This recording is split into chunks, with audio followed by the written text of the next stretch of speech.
Vamos a dar comienzo en esta clase a un tema sumamente importante. Vamos a comenzar a desarrollar el tema relacionado a aplicación de elevadores en exodoncia.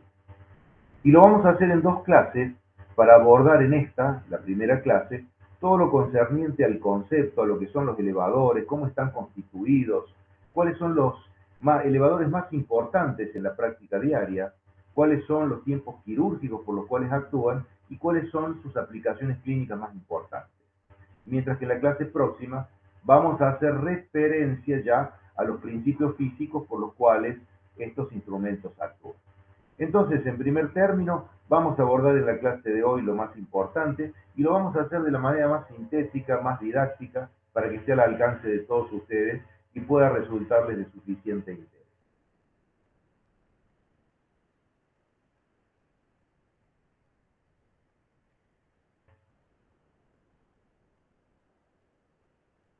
En primer lugar, y lo que nosotros debiéramos tener en cuenta, y yo creo que hay que empezar por el principio básicamente, es saber qué es un elevador, ¿verdad?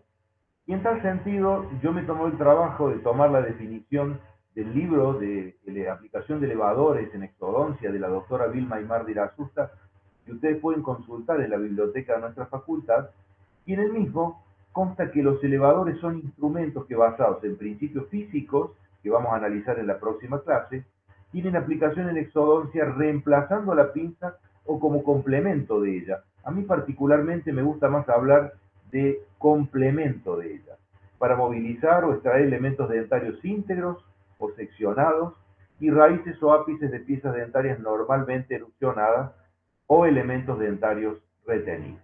Esto es básicamente lo que nosotros conocemos como un elevador. Pero ustedes pueden encontrar en la literatura sinónimos como por ejemplo elevador, botador, exoelevador o exolever, como lo denominan los autores británicos, son todos sinónimos. Botador es un término antiguo que antes significaba llevar, si uno lo toma literalmente, hacia afuera con violencia o con fuerza, por eso se ha dejado de utilizar.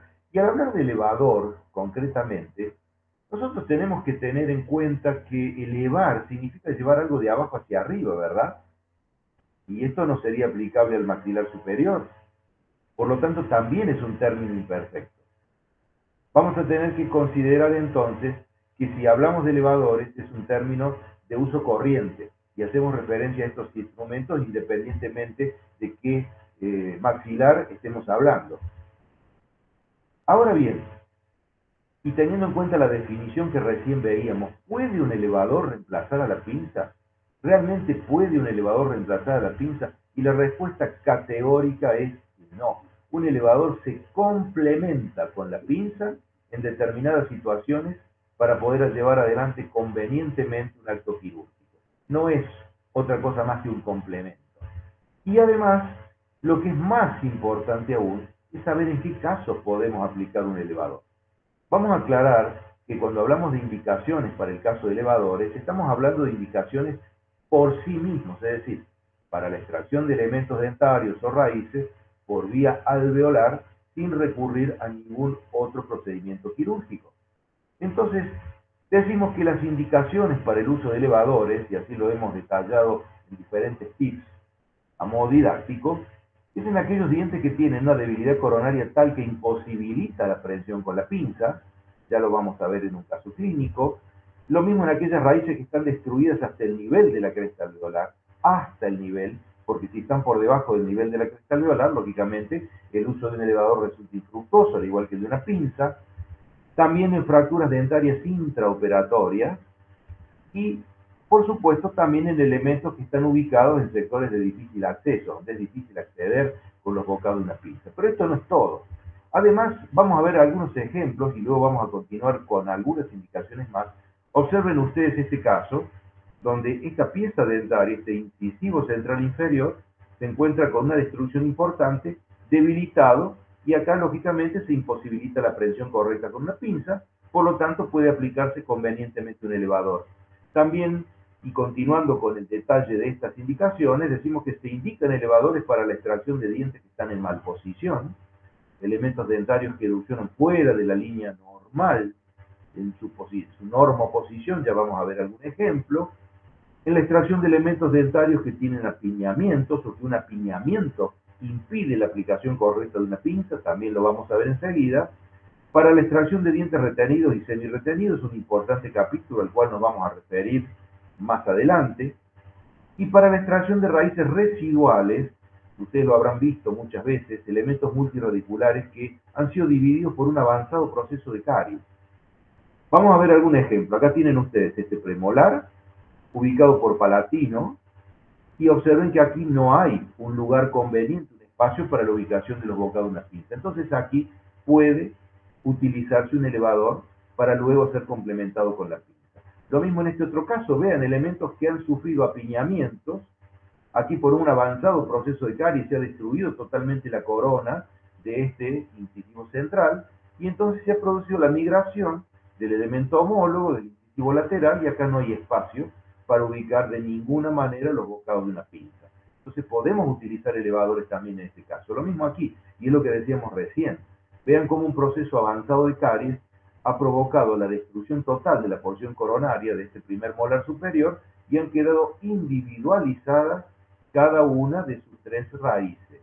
Y esto también puede ser extraído por medio de elevador. También se puede utilizar un elevador para la extracción de esas raíces que han sido previamente divididas por medio de la técnica de odontosección, o la extracción de las partes que previamente han sido seccionadas de un elemento dentario retenido, lo cual vamos a ver más adelante también. Y también para la extracción de raíces, que ustedes ya lo han visto en la clase correspondiente, por la técnica del alvéolo vacío o del alvéolo libre. Vamos a ver algún ejemplo. En esta imagen radiográfica vean ustedes un tercer molar inferior, zona inaccesible, difícil de llegar con una pinza de molares y por lo tanto el mismo puede luxarse con un elevador y posteriormente complementarse con la pinza. La utilización de elevadores para la extracción de raíces que previamente han sido separadas por la técnica de odontosección, o en este otro caso la extracción de un tercer molar inferior retenido. Son todos ejemplos que ilustran un poco lo que nosotros recién veníamos mencionando. Acá tienen otro ejemplo muy claro, la división, la sección de un canino superior retenido, y se pueden extraer las partes seccionadas del mismo a través de elevadores. Vean lo que estamos en este momento mostrando, la imagen radiográfica y la imagen clínica de la extracción de esta raíz residual por medio de la técnica del alvéolo vacío, una indicación también para el uso de determinado tipo de elevador. Es decir, que existen un sinnúmero de situaciones en las cuales un elevador puede ser aplicado, pero también hay muchos casos en los cuales un elevador no debería aplicarse para intentar extraer un elemento dentario o una raíz por la vía alveolar. Vamos a ver algunos ejemplos. ¿Cuándo no debería aplicar un elevador? Cuando se trata, por ejemplo, de un diente desvitalizado, con debilidad coronaria, son dientes frágiles, se fracturan con mucha facilidad. Lo mismo en el caso de raíces que están destruidas hasta el nivel de la cresta alveolar, es decir, que tienen un remanente que está emergiendo del reborde alveolar, pero ese remanente se encuentra socavado por el proceso de caries. Ya vamos a ver una imagen radiográfica y vamos a explicar por qué. Y tampoco en la extracción de raíces que tienen anomalías de forma, de tamaño o número. En todos estos casos, no quiere decir que un elevador nunca podrá utilizarse, simplemente que no podrá utilizarse de manera convencional por la vía alveolar y será necesario recurrir seguramente a la técnica de colgajo con alveolectomía en cualquiera de estas situaciones, donde sí, en ese caso, y bajo ciertas circunstancias y bajo ciertas condiciones, se podrá utilizar un elevador para efectuar los movimientos de luxación de la misma. Acá tienen un ejemplo muy concreto. En esta imagen radiográfica ven la raíz de este segundo premolar superior y tiene un remanente que emerge del reborde alveolar. Pero vean que ese remanente se encuentra completamente socavado por el proceso de caries. Entonces acá no podemos aplicar un elevador, porque esto se va a fracturar. Acá es necesario realizar una alveolectomía y entonces en ese caso sí realizar concretamente los movimientos de luxación bajo los cánones que la rigen. Lo mismo en este otro caso. Vean ustedes esta raíz desvitalizada, con esta pronunciada dilaceración en el tercio apical. Acá no podemos intentar la extracción ni con una pinza ni con un elevador. Esta es una indicación para extracción por colgajo con alveolectomía.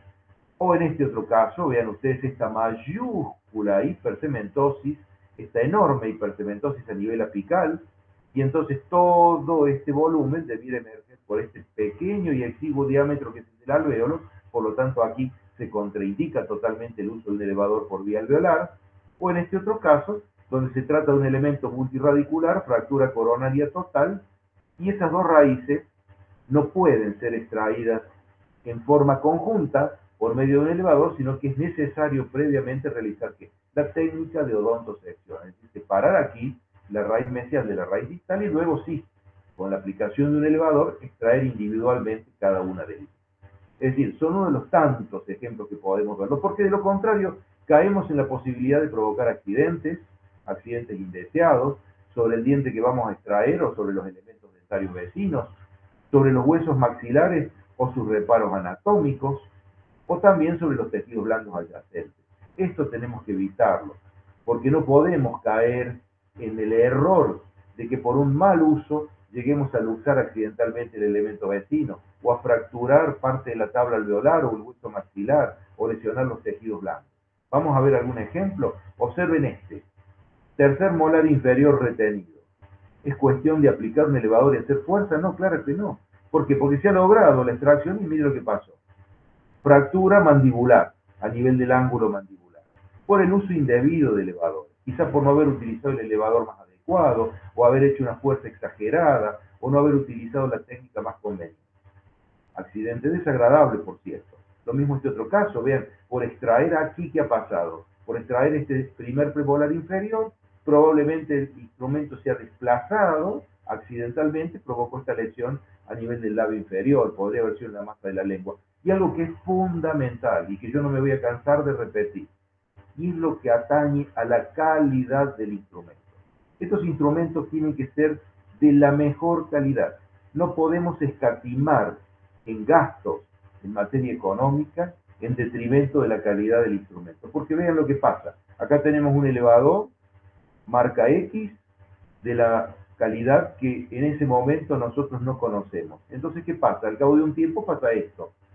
Y al cabo de un tiempo resulta en esto. Es decir, la fractura de la porción de la hoja del mismo instrumento y cómo la misma ha quedado alojada en el alvéolo mesial de este primer molar que fue donde se realizó la extracción. Todo esto tenemos que tratar de evitarlo. Y la calidad del instrumento, es decir, la calidad de los elevadores, la calidad de las pinzas deben ser excelentes, porque son instrumentos que nos tienen que acompañar durante toda la vida profesional, no son instrumentos descartables. Y existen ciertas reglas, por supuesto. No podemos utilizar arbitrariamente elevadores de acuerdo a como a uno le parezca o de acuerdo a la situación que se le presente. Hoy tenemos que tener en cuenta que no debemos emplear jamás como punto de apoyo con este elevador ni el diente vecino, porque lo podemos luxar o lo podemos fracturar o podemos desalojar alguna restauración existente, tampoco la tabla lingual, que ustedes saben el riesgo que demanda la tabla lingual cuando intentamos aplicar un instrumento, el riesgo de lesionar el piso de boca accidentalmente, o la tabla vestibular, el hueso bucal en las raíces superiores, que ya lo vamos a ver en algún caso clínico, es sumamente débil, delgada, papirácea, y se fractura con suma facilidad. No debemos tener o dejar pasar por alto este detalle. Hay que aplicar convenientemente los dedos de la mano opuesta, al igual que con las pinzas. ¿Por qué? Porque esos dedos separan los tejidos vecinos, protegen los tejidos vecinos y al mismo tiempo palpan la dilatación de las tablas alveolares. Y la selección adecuada a cada caso. Esto es fundamental porque esa responde exclusivamente al examen clínico radiográfico. Entonces, todo esto lo debemos tener presente a la hora de decidir si vamos a usar elevadores, cuándo lo vamos a utilizar y cómo lo vamos a utilizar. Vamos a ver cómo está constituido un elevador. Sea cual sea, todo elevador consta, y lo hemos ejemplificado de esta manera, de un mango o empuñadura que va en contacto con la palma de la mano del operador, de un tallo, que es el nexo de unión con la hoja, que es la parte activa del instrumento. Existen diversos tipos de tallos, de hojas, de mangos, tantos como elevadores podemos llegar a encontrar, dado que de la disposición que guarda cada uno de estos elementos, podemos estar ante la presencia de diferentes elevadores diseñados por diferentes autores a lo largo de tantos años. Vean, por ejemplo, esto, diferentes tipos de mangos. estos que son planos y al mismo tiempo ranurados, estos que son hexagonales, estos que tienen este dispositivo, esta concavidad para ubicar el dedo guía, el dedo vector. Los hay huecos, los hay macizos, como los elevadores de Vilma con este ranurado para adaptarse a la palma de la mano del operador. Lo mismo estos que son propios de los elevadores a barra cruzada. Es decir, hay un sinnúmero y una amplia variabilidad de mangos, lo mismo diferentes tallos que tienen diferentes disposiciones, diferentes grosores, diferentes angulaciones entre la unión entre el mango y la parte activa, y por supuesto diferentes tipos de hojas. Las hay lanceoladas, las hay rectangulares, las hay cóncavas, las hay planas, pueden tener forma triangular, lanceolada, tener algún tipo de facetado o ranurado para evitar el deslizamiento de la pieza dentaria. Todo ello nos da origen a un sinnúmero de elevadores. ¿Cuántos tipos existen? Bueno, es innumerable la cantidad que se han diseñado a través de los años, como por ejemplo los que diseñaron hace muchos años y que tienen una amplia vigencia, los elevadores tipo Clebden, los de Pietro Pinto, un autor uruguayo, sinceramente no los conozco, los de Seldin, los de Smith, que prácticamente en la actualidad se ven muy poco, los elevadores de barrio de Winter, que se diseñaron para la extracción del tercer molar inferior retenido, o los BAI, es decir, los de la doctora Vilma Aymar Dirasusta, que nosotros utilizamos muchísimo en la cátedra y que tienen muchísima aplicación en la clínica. Y muchos más, por supuesto, sería muy extenso enumerarlos a todos. Acá tenemos un ejemplo, estos son los elevadores, los antiguos elevadores de Ash, que fueron diseñados para la extracción de raíces, el recto para la extracción de raíces superiores y los apicales para la extracción de raíces inferiores. Vean la característica de este mango, amplio, potente, ranurado para evitar deslizamientos. Prácticamente no se utilizan en estos momentos. Estos son los elevadores de Seldin, que fueron diseñados por el autor para la extracción de raíces. Tienen la particularidad, al margen de que existen variabilidades en cuanto a las hojas, en cuanto a la disposición del tallo, pero el mango es muy cortito y muy adaptable a la palma de la mano del operador. Existen diversos tipos, diversas formas, diversas hojas y diferentes aplicaciones que en la actualidad no siempre están a disposición de cualquier operador. Estos son los elevadores tipo Clebden que nosotros utilizamos de manera corriente. Fueron diseñados para la extracción de raíces, el recto, para la extracción de raíces del maxilar superior, en tanto que los apicales fueron diseñados para la extracción de raíces del maxilar inferior. Pero ¿qué ocurre? Tanto estos elevadores como cualquier otro elevador, desde aquel momento en que fueron diseñados por sus respectivos autores hasta la actualidad, han sufrido un sinnúmero de aplicaciones y modificaciones en su aplicación que nos llevan a decir que en la actualidad los utilizamos para muchas otras aplicaciones que difieren de su diseño original y que tienen más que ver con el criterio y con la experiencia del operador a lo largo de su trayectoria. Es decir, este es el diseño que le impuso su autor, pero nosotros lo utilizamos para muchas otras aplicaciones más, al igual que a todos los demás elevadores. Y además hay que agregar un dato más que enseguida vamos a mencionar, que es lo que atañe al fabricante, ¿verdad? Acá están los elevadores de Winter. Son 14 pares, fueron diseñados por el autor George Winter hace muchos años para la extracción del tercer molar inferior retenido, semi-retenido. Tienen un mango que es muy potente y forma un ángulo de 90 grados con respecto al tallo. Hay un total de 14 elevadores para el lado derecho y 14 para el lado izquierdo. Las hojas son sumamente variables y difieren según la aplicación. Nosotros vamos a desarrollar más adelante una clase exclusivamente sobre los elevadores de Winter y su aplicación específica de acuerdo a su diseño original cuando hablemos de terceros molares superiores retenidos.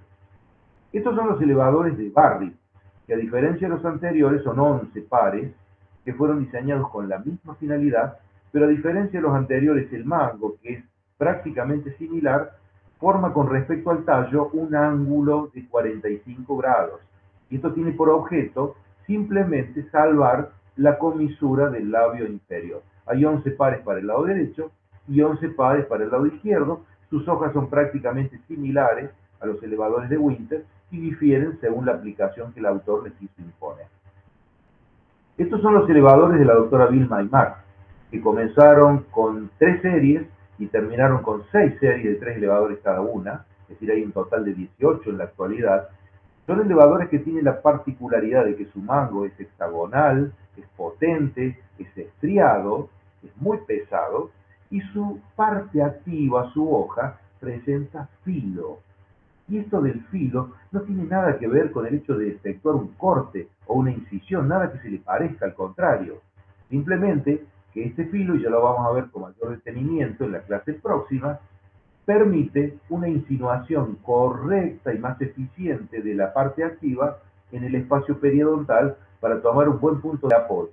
Pero son elevadores que, dada esta característica, sumada a las características del mango, demandan su aplicación por parte de manos lo suficientemente avesadas y experimentadas, porque de lo contrario, la utilización indiscriminada de elevadores de estas características puede llevar a situaciones indeseadas como las que recién veíamos, ¿verdad? Pero son elevadores sumamente útiles y los aplicamos permanentemente en nuestra práctica diaria en la cátedra de cirugía 2. Ahora bien, fíjense qué interesante es esto. Recién hablábamos de que cada autor ha diseñado el suyo, pero hay que tener en cuenta, como recién les decíamos, la conformación que le dé el fabricante, que no siempre coincide con el diseño original. Y esto es un ejemplo. Acá ven ustedes, por ejemplo, el mango de un elevador Clebden y la hoja que correspondería a un elevador de Winter. Lo mismo en este caso, o en este otro donde se trata del mango de un elevador tipo Selby y la hoja de un elevador similar a un elevador de Winter o de Barry. Es decir, que muchas veces los fabricantes promueven este tipo de diseños que no concuerdan con el diseño original y que están a la venta y que están en el comercio y que se adaptan, por supuesto, a las condiciones propias en las cuales el operador se desenvuelve y a su experiencia fundamentalmente y a su criterio clínico. Pero tengan en cuenta que no siempre van a encontrar en el comercio elevadores que responden al diseño original que el autor le quiso imponer hace ya muchísimos años seguramente.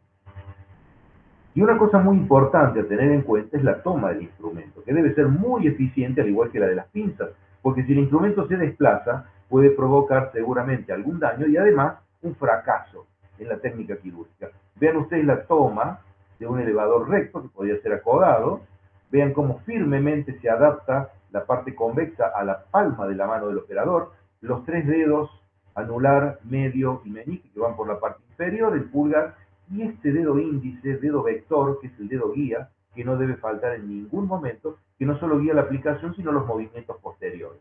En cambio, en un elevador a barra cruzada, están observando ustedes cómo el mango se toma firmemente, la manera diferente en que se adapta la palma de la mano del operador, ya no es el botón convexo, sino que es todo el mango, como los tres dedos medio, anular y meñique van por la parte inferior, este es el dedo pulgar en la parte superior, y el dedo índice, el dedo vector, que no debe faltar en ningún momento para lo que recién decía. Es muy importante tener en cuenta la toma de un elevador correctamente para llevar adelante la aplicación de manera correcta también.